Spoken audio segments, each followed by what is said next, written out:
Karena Engkaulah Allah yang mengembalikan, memberikan kasih-Mu atas kami ya Tuhan. Untuk kami bisa mengasihi pasangan kami ya Tuhan.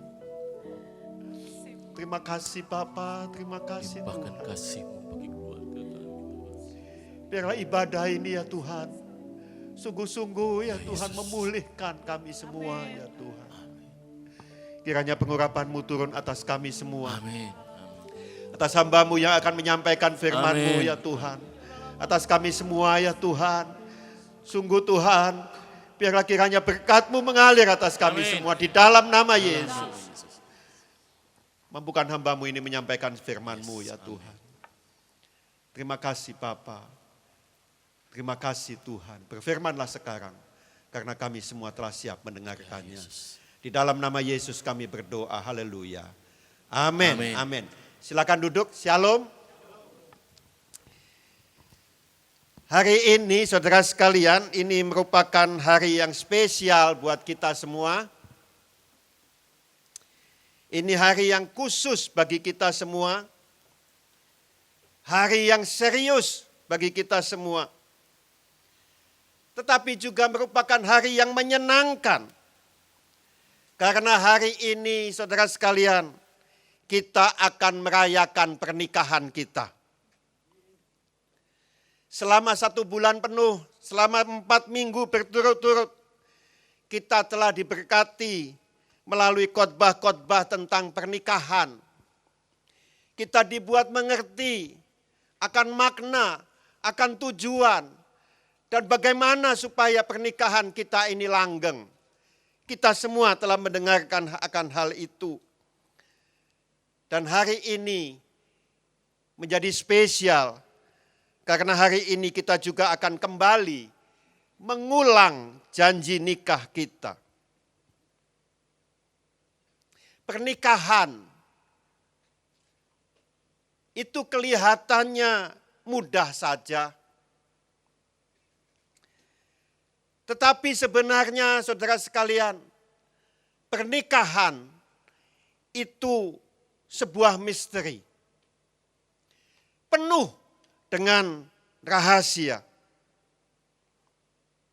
Banyak yang kita tidak bisa mengerti. Dan itu pula lah sebabnya maka kita membahasnya sepanjang bulan ini. Efesus pasalnya yang kelima. Efesus pasalnya yang kelima. Ayatnya yang ke-31 dan 32 mengatakan demikian. Sebab itu laki-laki akan meninggalkan ayahnya dan ibunya dan bersatu dengan istrinya sehingga keduanya menjadi satu daging. Ayat 32 mengatakan rahasia ini besar. Ini sebuah rahasia. Ini sebuah misteri. Dan Paulus mengatakan, yang aku maksudkan ialah hubungan Kristus dan jemaat. Pernikahan itu, saudara sekalian, adalah gambaran dari hubungan Kristus dengan jemaatnya. Kalau kita sungguh-sungguh melakukan peran kita sebagaimana yang dikehendaki oleh Tuhan, maka masing-masing menjalankan perannya sebagaimana mestinya. Masing-masing mengasihi, saling mengasihi. Masing-masing saling menerima, saling memberikan penghargaan, saling memberikan pengampunan. Maka itu persis sekali dengan seperti hubungan Kristus dengan jemaatnya. Pernikahan itu adalah idenya Allah. Kenapa mesti menikah? Saudara sekalian, karena hanya di dalam menikah, pernikahan itu ditujukan, dimaksudkan supaya antara dua orang ada keharmonisan, ada kesatuan, ada keintiman. Itulah awalnya. Kita ini belajar untuk menjadi harmonis, bisa saling menerima, bisa saling mengasihi, bisa intim. Itu belajarnya dari rumah tangga, bukan belajar dari tempat lain. Saudara sekalian, ini penting karena disinilah tempat kita untuk belajar. Belajar kita untuk menjadi harmonis. Saya akan membacakan sebuah kisah. Kisah Yesus yang memberkati perjamuan pernikahan di Kana. Yang terambil dari Yohanes, Injil Yohanes pasalnya yang kedua.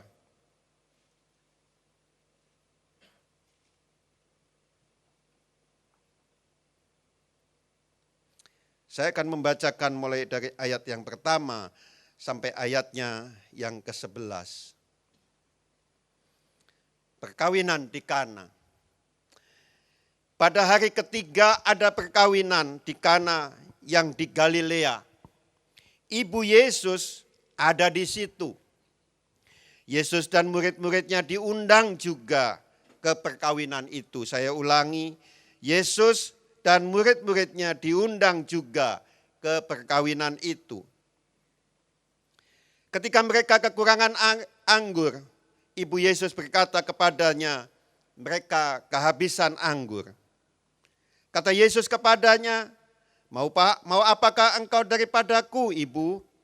Saatku belum tiba. Tetapi Ibu Yesus berkata kepada pelayan-pelayan, apa yang dikatakan kepadamu, buatlah itu. Di situ ada 6 tempayan yang disediakan untuk pembasuhan menurut adat orang Yahudi. Masing-masing isinya 2-3 buyung. Yesus berkata kepada pelayan-pelayan itu, isilah tempayan-tempayan itu penuh dengan air. Dan mereka pun mengisinya sampai penuh. Lalu kata Yesus kepada mereka, sekarang cedoklah dan bawalah kepada pemimpin pesta. Lalu mereka pun membawanya. Setelah pemimpin pesta itu mengecap air yang telah menjadi anggur itu, dan ia tidak tahu dari mana datangnya, tetapi pelayan-pelayan yang mencedok air itu mengetahuinya. Ia memanggil mempelai laki-laki dan berkata kepadanya, setiap orang menghidangkan anggur yang baik dahulu, dan sesudah orang puas minum, barulah yang kurang baik. Akan tetapi engkau menyimpan anggur yang baik sampai sekarang. Hal itu dibuat Yesus di Kana yang di Galilea sebagai yang pertama dari tanda-tandanya, dan dengan itu ia telah menyatakan kemuliaannya dan murid-muridnya percaya kepadanya. Saudara sekalian yang diberkati oleh Tuhan, dari pembacaan kita dari Injil Yohanes pasalnya yang kedua ini, saudara sekalian, kita dapat mengambil beberapa kesimpulan, yaitu bahwa tidak ada pernikahan yang sedemikian baiknya sehingga di dalam pernikahan itu tidak ada masalah. Saya membaca sebuah buku dan buku itu menyatakan, kalau engkau menikah, sehari saja engkau menikah, maka engkau akan tahu bahwa menikah itu memang ada masalahnya.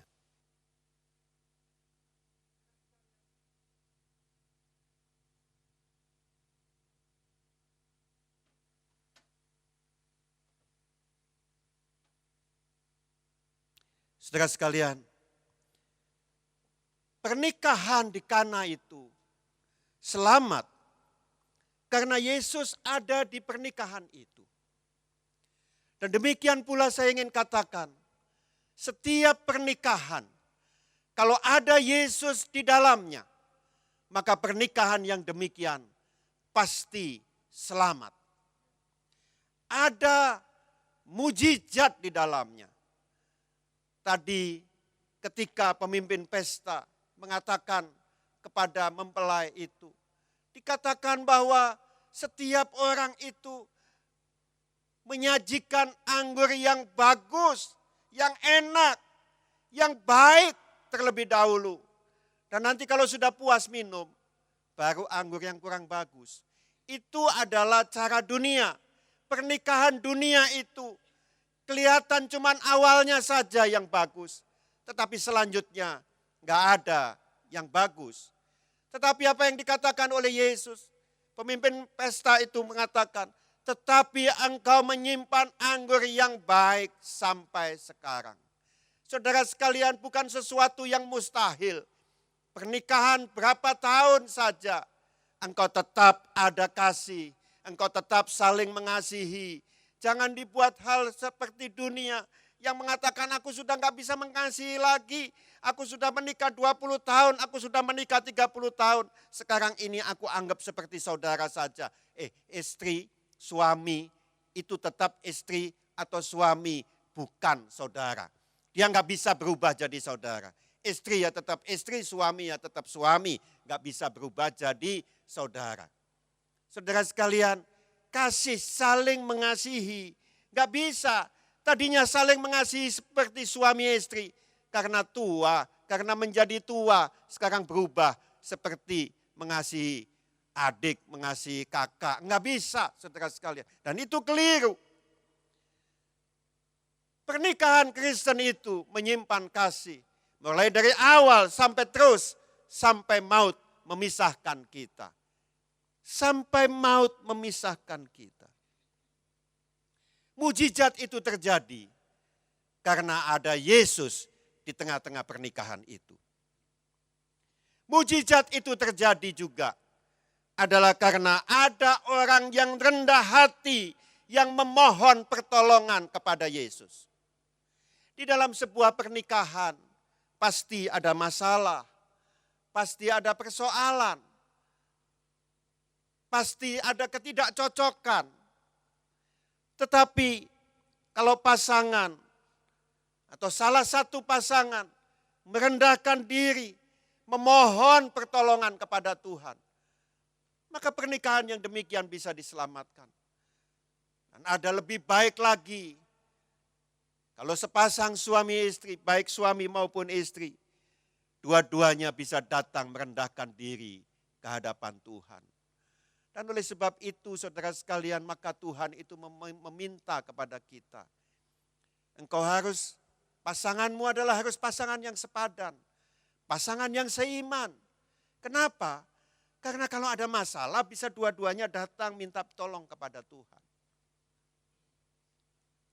Mujizat terjadi karena ada Yesus di pernikahan itu. Mujizat terjadi karena ada orang yang merendahkan hati meminta pertolongan kepada Tuhan. Maria tahu ini pernikahan ada masalah. Sudah kehabisan anggur. Ini masalah. Dan Maria dengan rendah hati memohon pertolongan daripada Tuhan. Saudara sekalian. Dan juga ingatlah, Allah yang kita sembah adalah Allah Yesus yang bisa memakai apa saja yang tersisa di dalam pernikahanmu untuk membuat mujizat dan memulihkan pernikahanmu. Apa saja yang engkau anggap sudah enggak ada, berantakan, sisa-sisanya saja saudara sekalian.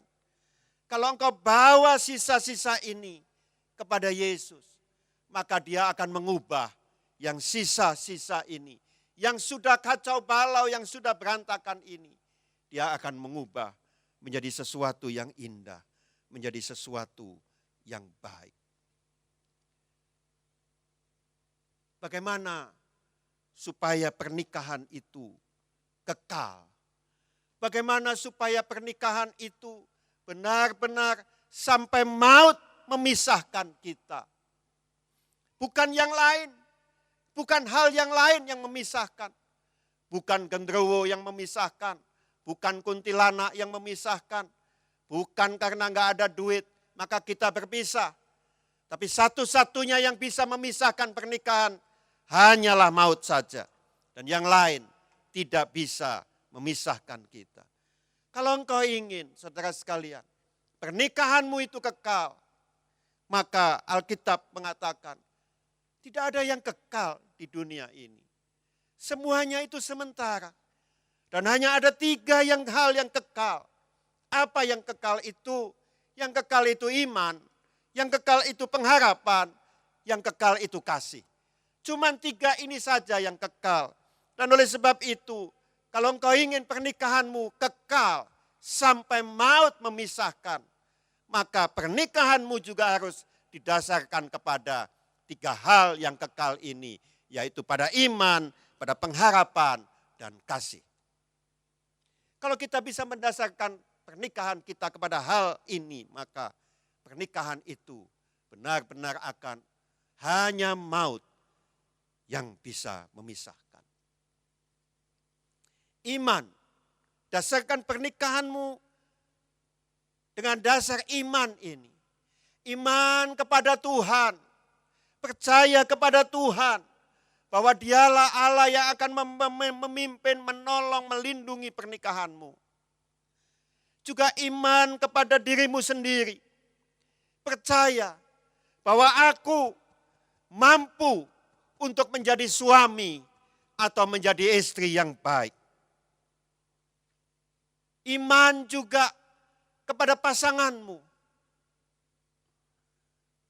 Iman yang mengatakan bahwa pasanganmu juga adalah pasangan yang mampu untuk menjadi suami atau menjadi istri yang baik.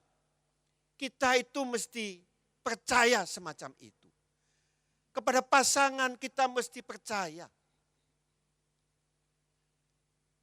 Minggu yang lalu di dalam khotbah saya mengatakan, saudara sekalian, apa yang engkau ingin orang perbuat kepadamu, perbuatlah itu kepada mereka terlebih dahulu. Itu yang Yesus katakan. Dan itulah golden rule. Hukum emas yang Yesus sampaikan kepada murid-muridnya. Apa saja yang engkau inginkan orang perbuat kepadamu, perbuat jugalah demikian kepadanya. Jadi kalau engkau ingin dipercaya oleh pasanganmu, oleh suamimu, oleh istrimu, maka engkau lebih dahulu engkau percaya kepada mereka. Engkau percaya penuh bahwa pasanganmu ini, suamimu ini, istrimu ini bisa menjadi suami atau istri yang baik bagimu. Itu iman. Percaya. Saudara sekalian yang diberkati oleh Tuhan. Yang kedua adalah dasarkan pernikahanmu juga kepada pengharapan. Kenapa? Karena hidup ini tidak selalu mudah. Pernikahan itu tidak mudah. Penuh misteri. Kita perlu pengharapan kepada Tuhan. Ada banyak masalah di dalam pernikahan itu. Sekali lagi, oleh sebab itu kita perlu pengharapan. Berharap di dalam doa-doa kita, di dalam doa yang kita panjatkan kepada Tuhan, berharap untuk Tuhan menolong pernikahan kita, membuat kita tetap bisa saling mengasihi satu terhadap yang lain. Dan dasar yang ketiga, dasarkan pernikahanmu, dasarnya adalah kasih. Tuhan itu mendesain pernikahan didasarkan kepada kasih. Karena Allah Bapa kita adalah kasih. Jadi semua kasih, semua cinta itu sebenarnya berasal dari Allah sendiri. Tapi masalahnya, kebanyakan orang mereka tidak mengerti akan kasih ini. Sebab mereka selalu mengartikan kasih itu dengan engkau memberkati aku. Engkau yang menolong aku. Tetapi kasih yang sesungguhnya, saudara sekalian, Mengasihi yang sesungguhnya adalah menomorsatukan orang lain, memperhatikan orang lain, memberi apa yang mereka butuhkan. Mengasihi yang sebenarnya adalah bukan demi kita, tetapi demi pasangan kita. Itulah yang disebut dengan kasih yang agape itu. Di dalam kasih ini ada kelembutan. Kita lembut, kita tidak saling menghakimi. Kita tidak saling menyalahkan. Ada kelembutan. Kita bisa saling menerima. Walaupun kita ini enggak cocok. Tapi kita bisa saling menerima satu terhadap yang lain. Menerima pasangan kita apa adanya. Di dalam kasih yang agape ini, bukan saja ada kelembutan, tetapi di dalamnya juga ada penghargaan. Kita bisa menghargai pasangan kita. Kita bisa memberi apresiasi kepada pasangan kita. Setiap orang itu perlu apresiasi, perlu diperhatikan. Kalau anak kecil minta diperhatikan, mungkin dia pukul-pukul papanya, "Pak, lihat aku dong, Pak, lihat aku dong, Pak." Tetapi semakin kita dewasa mungkin kita enggak melakukan seperti itu. Tetapi pada prinsipnya adalah setiap kita perlu perhatian. Setiap kita perlu apresiasi. Apresiasi akan apa saja yang kita lakukan. Kita perlu dihargai. Dan penghargaan itulah yang membuat kita mampu menjadi suami atau menjadi istri yang baik. Tanpa adanya penghargaan dari pasangan, maka kita tidak bisa menjadi suami atau menjadi istri yang baik. Di dalam kasih yang agape juga, di dalamnya ada tanggung jawab. Kita bisa menerima tanggung jawab yang menjadi bagian kita. Apa tanggung jawab pasangan? Apa tanggung jawab suami? Apa tanggung jawab istri? Kita bisa menerima tanggung jawab itu. Karena itu Allah yang menentukannya. Ada saling pengertian. Dan juga di dalam kasih yang agape itu ada rasa aman. Ada rasa aman. Tidak sedikit clash aja sudah was-was. Jangan-jangan ini nanti bercerai. Nggak ada lagi kata-kata itu. Nggak ada lagi perasaan seperti itu. Tidak ada lagi kekhawatiran seperti itu. Kalau kasih yang matang, kasih yang agape, selalu ada rasa aman. Kita boleh nggak cocok. Kita boleh nggak setuju satu dengan yang lain. Tetapi walaupun nggak cocok, tetap aman. Gak ada sedikit pun kekhawatiran aku akan diceraikan oleh istriku atau oleh suamiku. Gak ada lagi itu. Ada rasa aman. Kita tidak akan terintimidasi oleh percekcokan. Kita tidak lagi berpikir jangan-jangan nanti dia mengambil jalan pintas menceraikan aku. Sebagai penutup dari khotbah saya ini, saudara sekalian. Sampai maut memisahkan kita. 1 Korintus 13 ayatnya yang keempat mengatakan bahwa kasih itu sabar. Bahwa kasih itu murah hati. Ia tidak cemburu. Ia tidak memegahkan diri dan tidak sombong. Ia tidak melakukan yang tidak sopan dan tidak mencari keuntungan sendiri. Ia tidak pemarah dan tidak menyimpan kesalahan orang lain. Ia tidak bersuka cita karena ketidakadilan, tetapi karena kebenaran. Ia menutupi segala sesuatu, percaya segala sesuatu, mengharapkan segala sesuatu, sabar menanggung segala sesuatu. Saya ingin kita bersama-sama melihat tayangan video sebentar. Silakan. Ini video yang menggambarkan mereka saling mengasihi sampai pada akhirnya. Tolong dibesarkan suaranya, tolong dikeluarkan. I'm your sweetheart. I always was your sweetheart. Yep. I was your best lover. I don't know how many others you had, but I was the best. Oh, I know.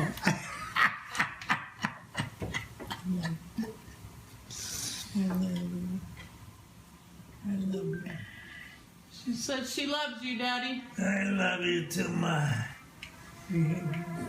Behave yourself, she said. I'm always good.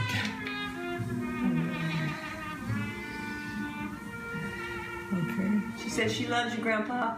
I love you. Okay. Okay. This is your song. Behave yourself, she says. Okay. You are now. So, a million one more time.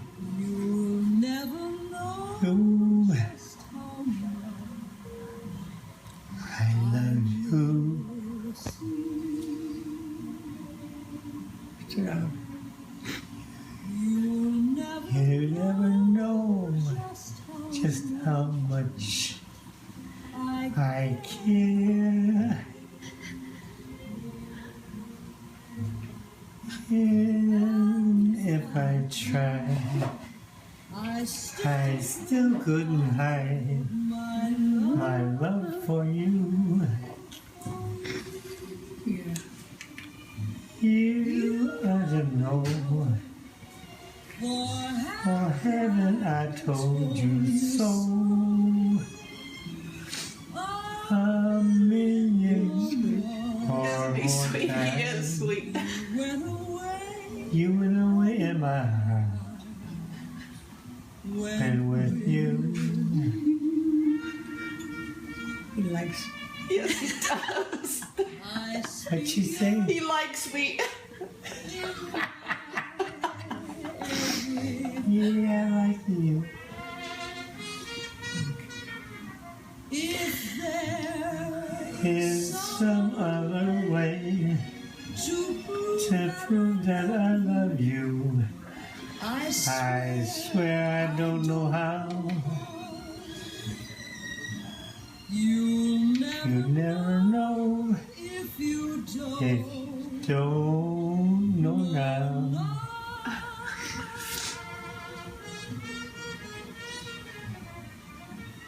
you'll never know You never know don't if you don't know now.